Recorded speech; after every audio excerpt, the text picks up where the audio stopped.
Hey everyone, I'm Ashleigh Banfield and this is Drop Dead Serious, and I'm coming to you from Vermont again. Welcome to my home. I have a very personal true crime story to bring to you because it has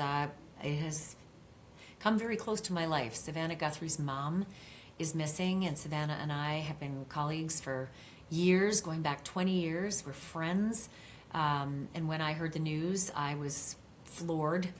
And I thought, what first can I do to help? And second, how is this going to be solved? And who is working on it? And they are throwing everything at this crime. And I say crime because that is what it is. It is not a missing person anymore alone. It is a criminal investigation involving a crime scene at Nancy Guthrie's home in Arizona. Let me get you up to speed a little bit on the stuff you're about to find out. I have had a very, very long and in-depth conversation with Sheriff Chris Nanos of Pima County in Arizona, and he was extraordinarily forthcoming with information. I am going to talk to you in depth about our investigative information and interview, and there is information about DNA. There is information about signs of entry. I have information for you about ransom. I have information. I asked him about footprints and tire tracks.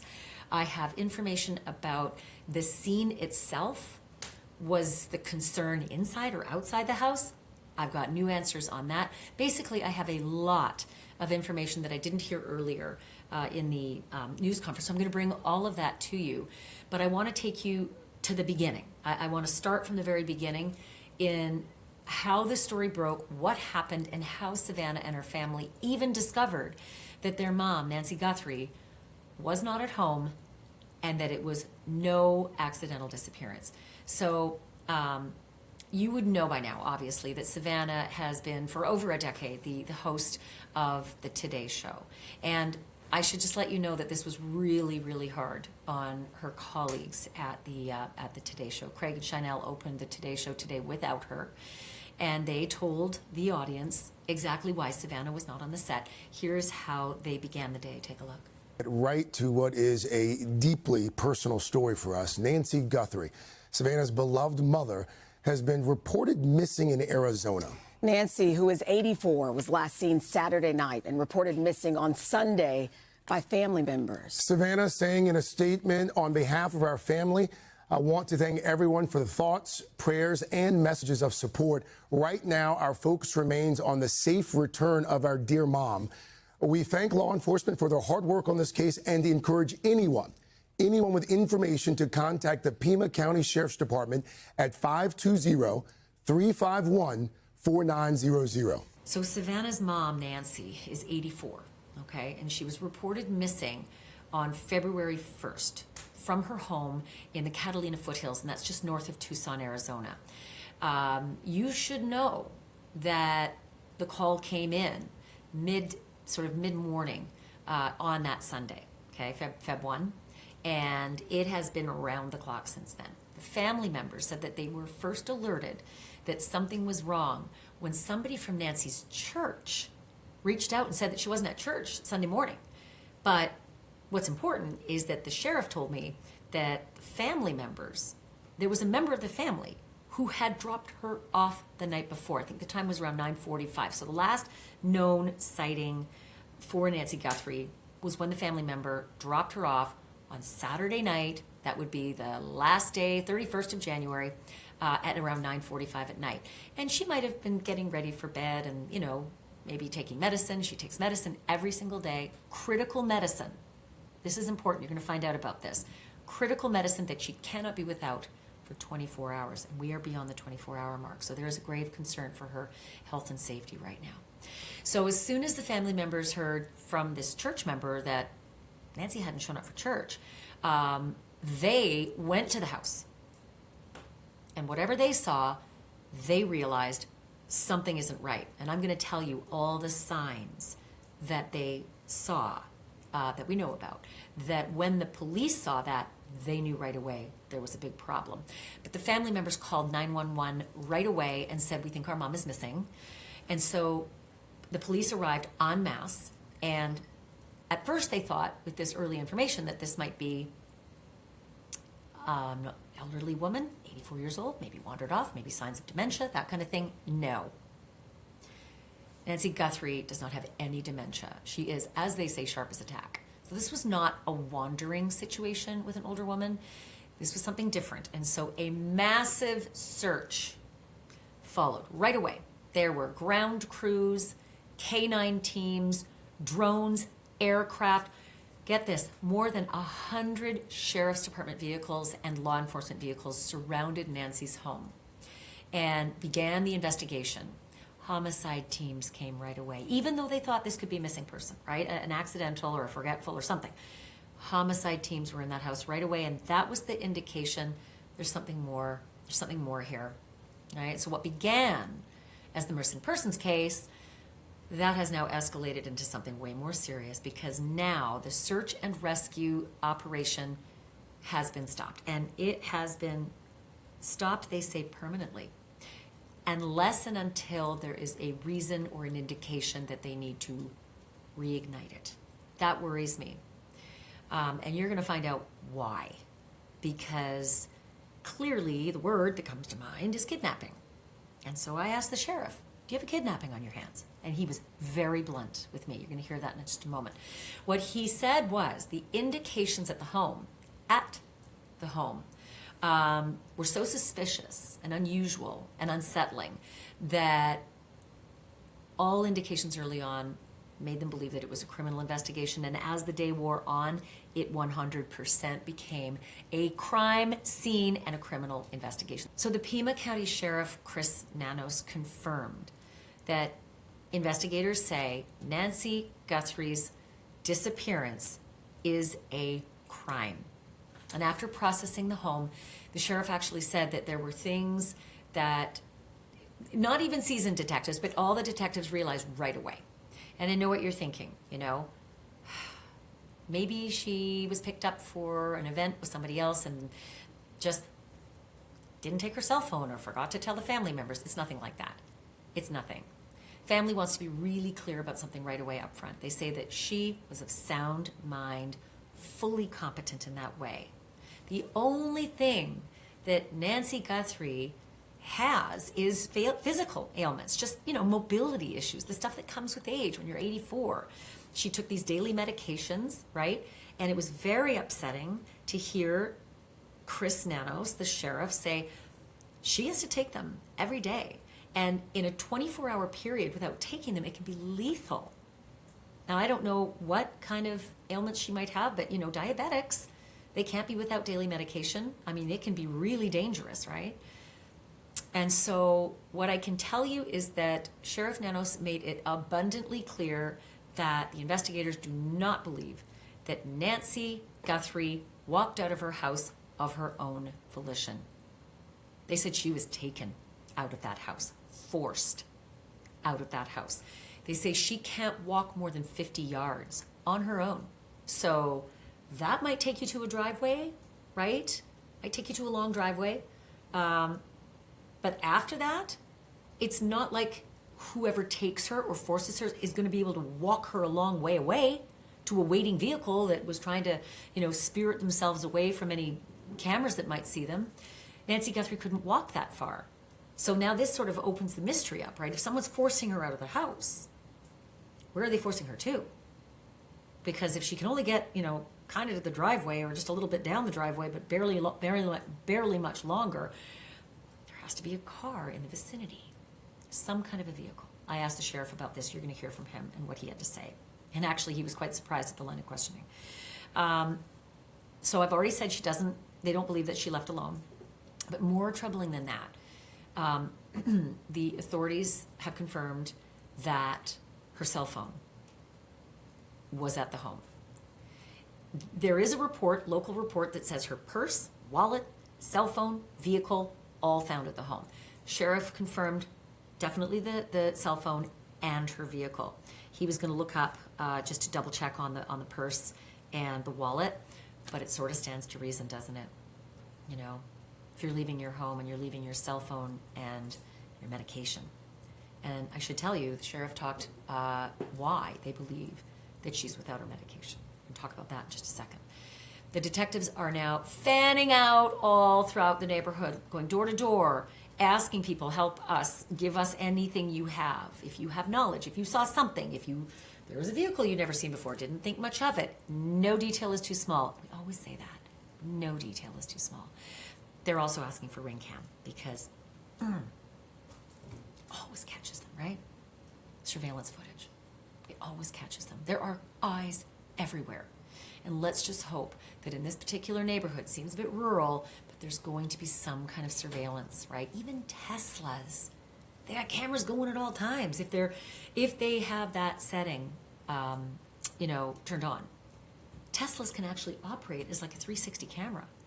A bad guy can run by a Tesla, and you can see it, right? So there could be things like that. And then, of course, the ring cams. That's what they're really looking for. They're asking everybody for their surveillance footage, and they're already getting it in, and now it's just a matter of real-time eyeballs. And you know what that takes? It takes real-time, one person on one camera going slowly so that you don't just miss a little figure. You can't just sort of half watch it or speed it up. It's one person looking at that in real time for the duration of the time that she's been missing. So 9:45 at night, you got to watch all those hours because you have no idea what the actual time of the disappearance is. So it is a very long and grueling process for law enforcement to go over cameras, especially multiple cameras, right?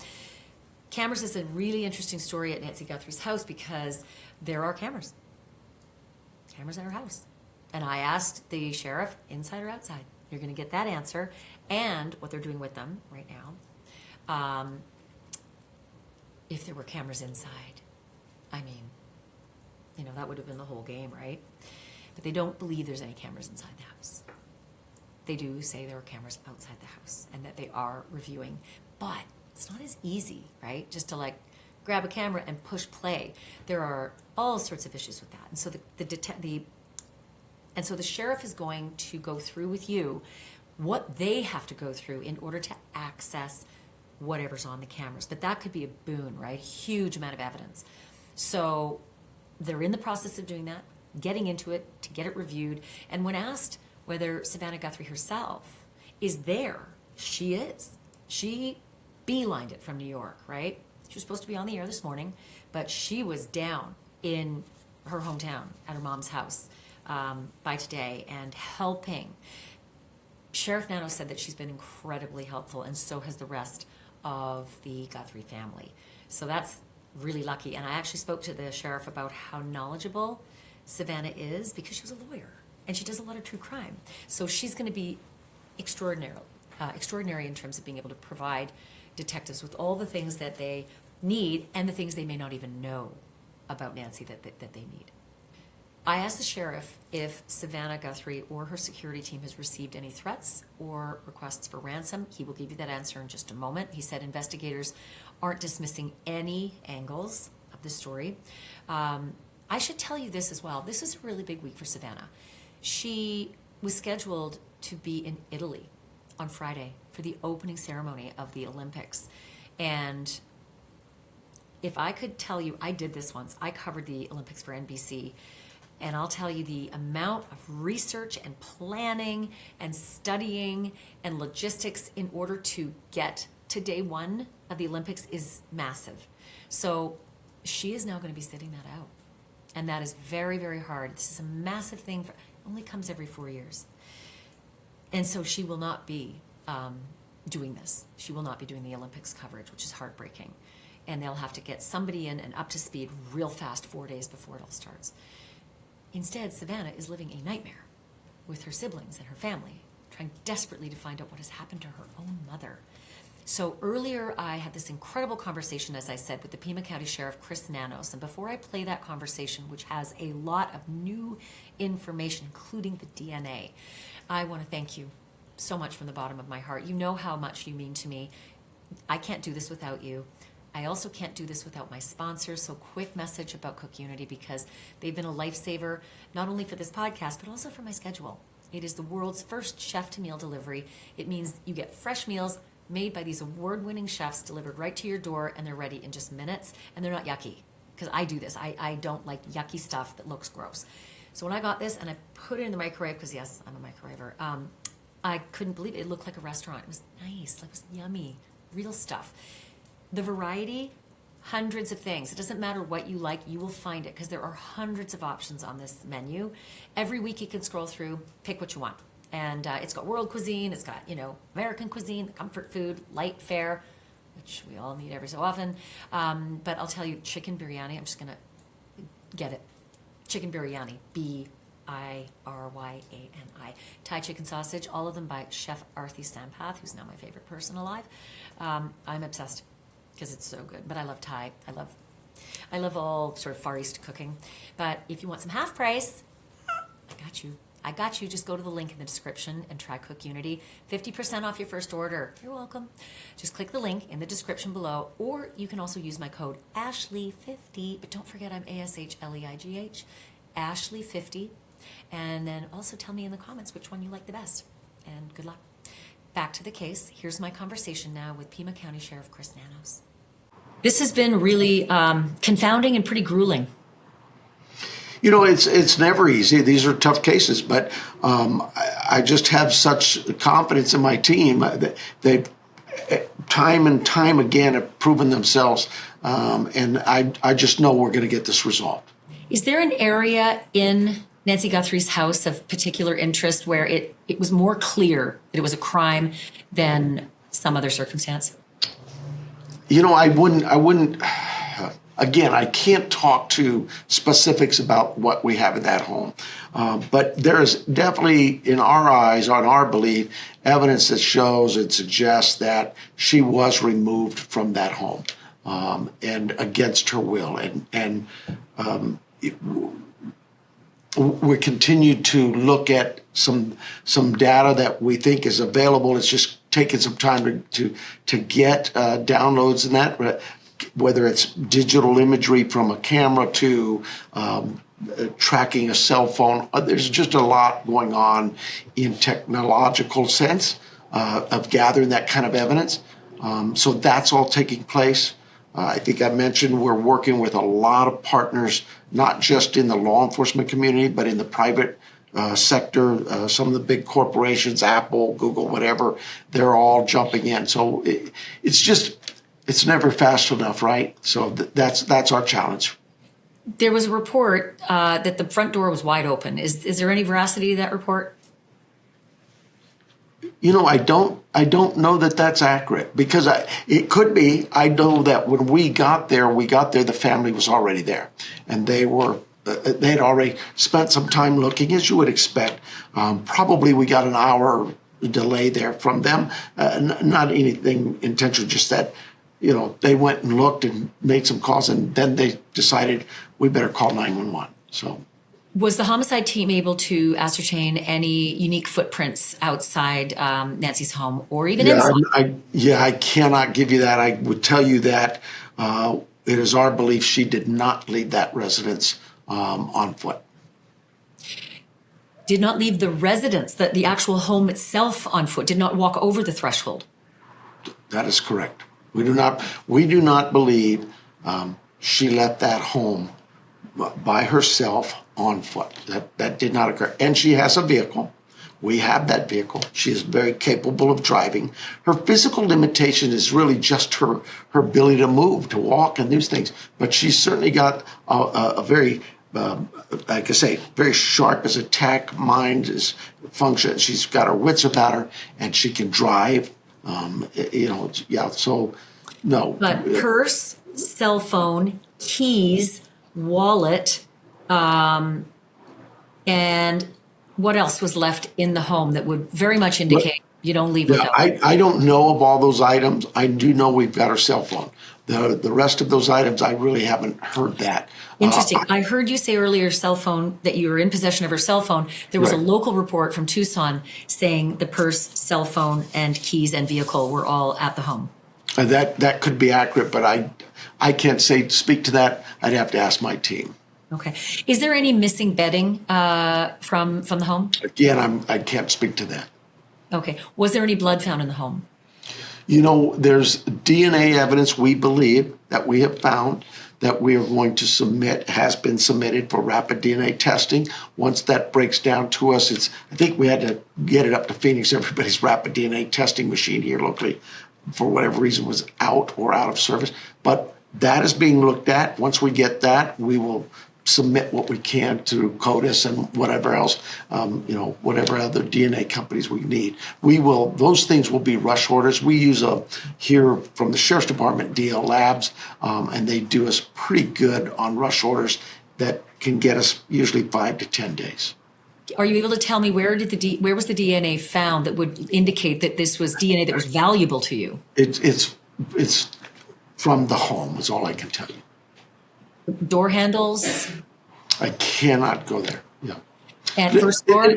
The reason being, Ms. Banfield, is simply this. I can tell everybody, we're not trying to be secretive. We understand everybody really wants to know what's going on there. But there are certain things in that home that we know only the intruder knows about, and the things that occurred.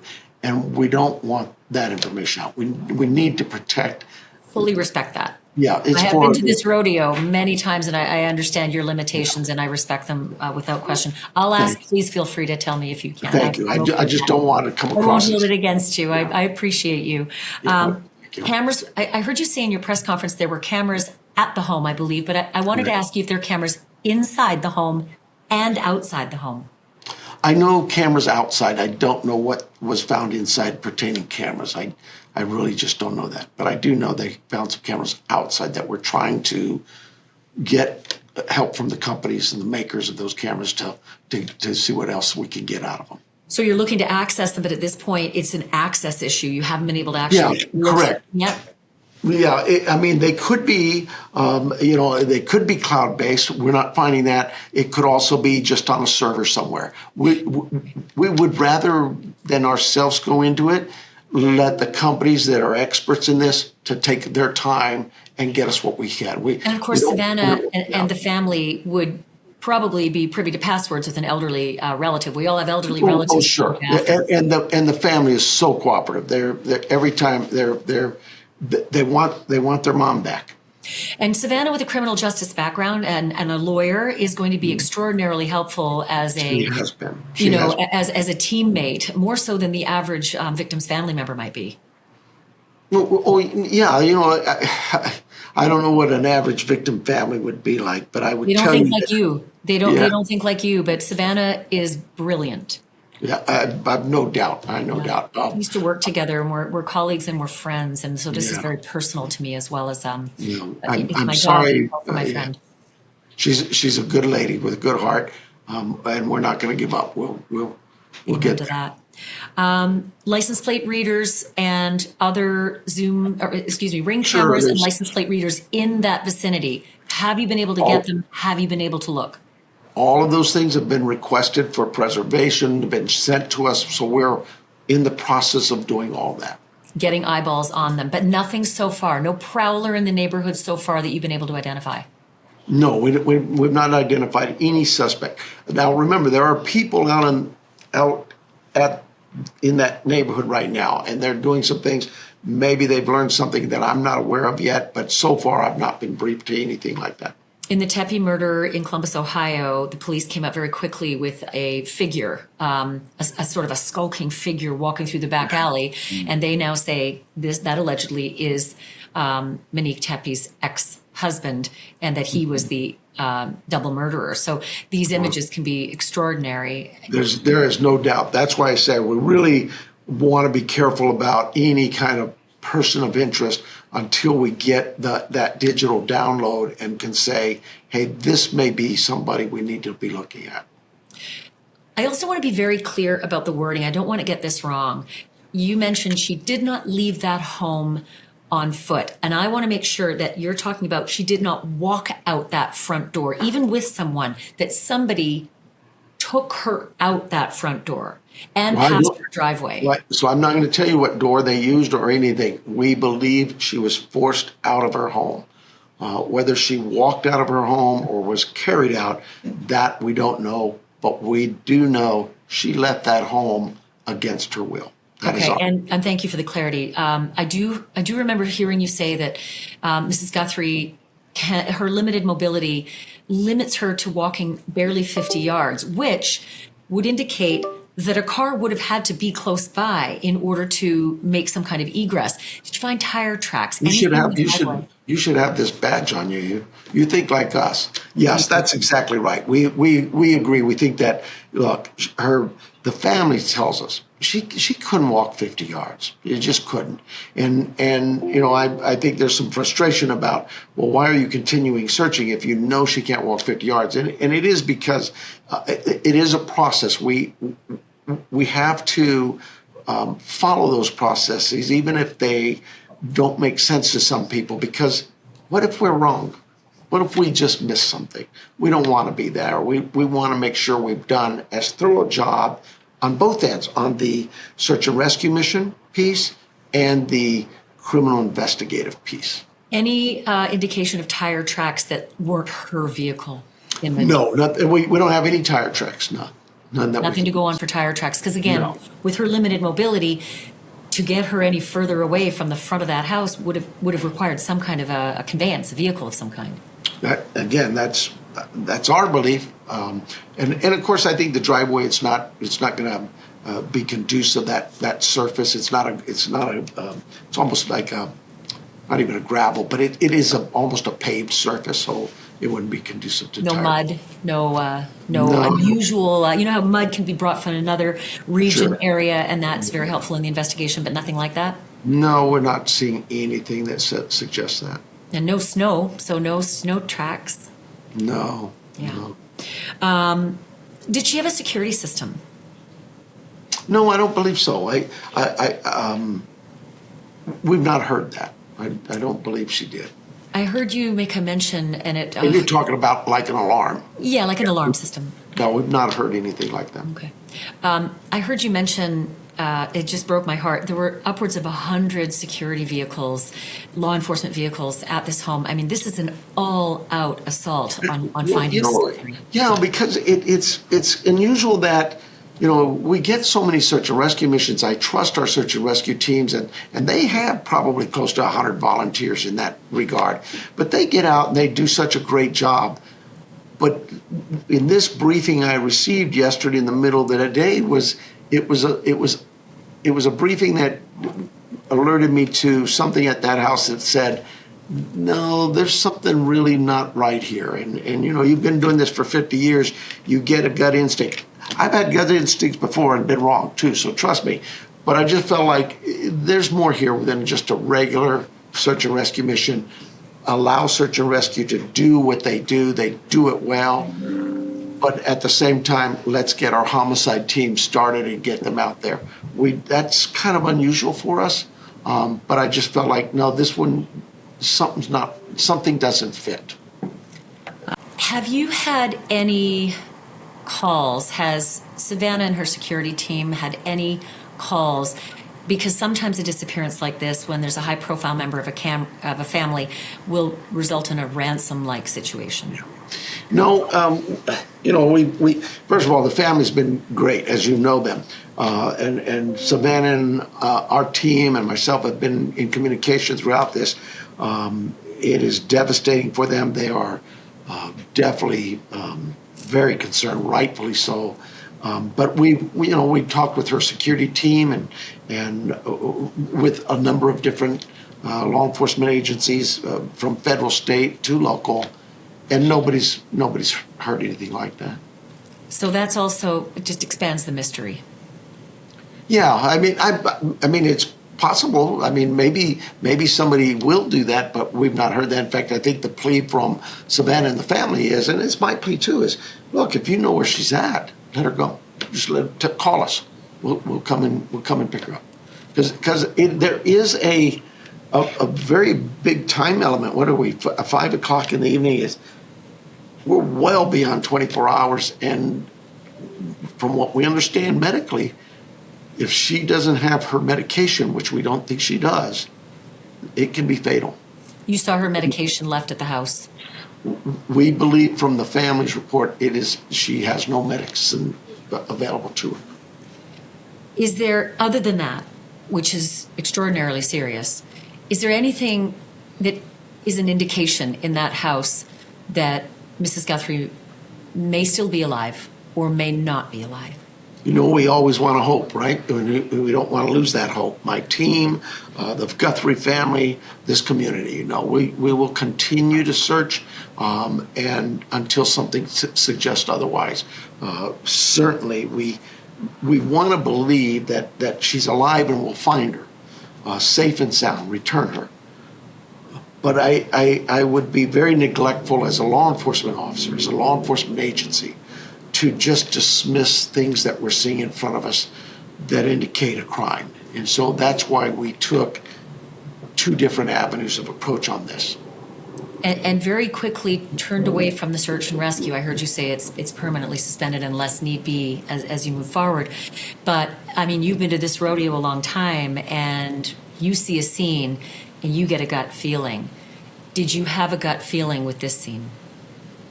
You know, I had a gut feeling about what was being told to me about what's being seen and done there.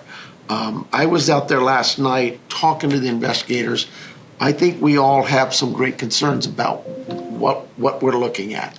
But we also know we have to be careful. I mean, we hope that, you know, it's happened before. The police, the sheriff is, this person's dead and this, that, and that. And then I say, you know, some hospital calls and says, hey, I think I've got this lady in my hospital room. So, you know, we're never going to give up hope. That's why you guys are so critical to us. Somebody out there sees something, says, maybe they'll see her. We've gotten calls like that. Hey, I think I saw her in Flagstaff. Hey, I think I saw her here. And so we'll chase those leads down. Can you send more pictures to us of Mrs. Guthrie? I'm sure the family has supplied you with lots, right?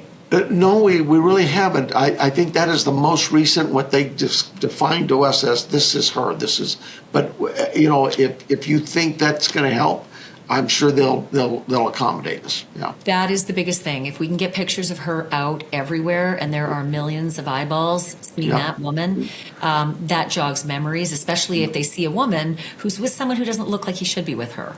And I'm not saying it's a he. No, I understand. You know, I'll talk to our team and see what they've done in that regard. But yeah, that's something that's not even really become an issue. I think the family felt comfortable that this one will identify her. So. Have you had a chance to track down any staff members who work with Mrs. Guthrie or do contract work at her house or clean or caregive or do odd jobs, any of that? Have you got a list of all the people? Yeah, that's part of the process. You know, we know she's, you know, a gardener, a pool company, a landscaper, a house servant, whatever it may be. We've got those names, and we've contacted some. We're in the process of contacting others just to get a feel from them, a sense from them. One, do they know anything? But more importantly, maybe learn something from them about her daily habits and what the house should look like or the yard should look like, those kinds of things. Yeah, I mean, that's a good point, given the fact that you feel strongly that there's a crime that was committed in that home and that she did not leave of her own volition, which would tell me that there's either blood or there is a disaster area. There was like a scene of a struggle. Would it be fair to say there was a scene of a struggle? I cannot get into that. I'm sorry. I just say the condition of the home as it was represented to us before we even arrived was of concern. When we got there, still that concern did not diminish. Can you expound on that, the concern of the home before you arrived? Well, I'm just saying when I got briefed, I think it was almost 2 o'clock in the afternoon, patrol units had responded, they called out search and rescue, and they just saw some things that were concerning to them. And I looked at it and thought, yeah, this is unusual. We need to do the search and rescue piece. That's without a doubt. But we really need to the longer we wait, the tougher that crime to solve is. We know that. Let's get our homicide team out there now. Is that because they saw something outside the home that was concerning as well as inside the home? Both, I'll say that.